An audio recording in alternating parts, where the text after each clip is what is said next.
We have one example of type 1 hypervisor. Here if you'll see, we have VMware ESXi. Okay. Now we'll talk about this hypervisor.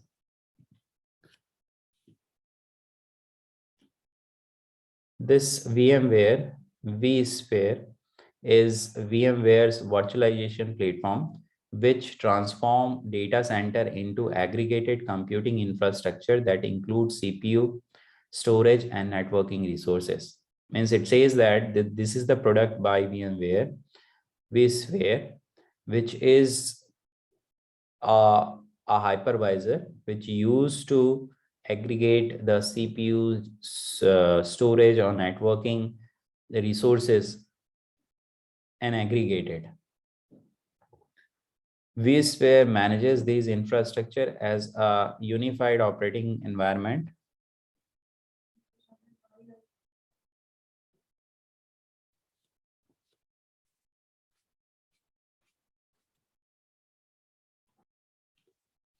Okay, so vSphere, which is a product of VMware, manages these infrastructure as a unified operating environment and provide you with the tool to administrate the data center that participate in that particular environment.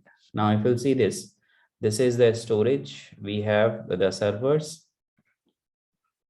We have that ESXi, which is a product of this vSphere.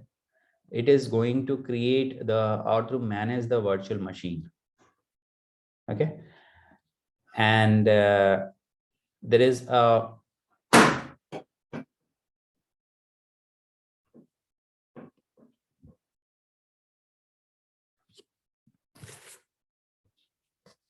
okay, so here we have these storage with these servers. Then we have the virtual client server here. We have different vSphere client who are using the virtual machine, underlying virtual machine through the virtual machine servers. And here we have a product called ESXi, which is going to manage all those virtual machines. Now, if you'll see the detail, the two core component of vSphere are ESXi and vCenter server or virtual center server.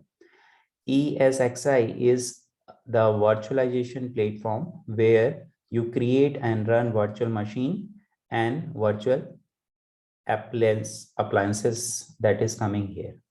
Okay, so with the help of ESXi, the virtual machine will be created. Virtual center server is the service through which you manage multiple hosts connected to the network. Now here, multiple host or multiple client that are using this particular virtual machine would be managed by the virtual center server. Right. So this is a architectural diagram of a VMware product, which is called vSphere. And vSphere has mainly two parts. ESXi, which is going to create or responsible for creating the virtual machine, and virtual center server, which is going to manage the host which are coming into the or using the virtual machines.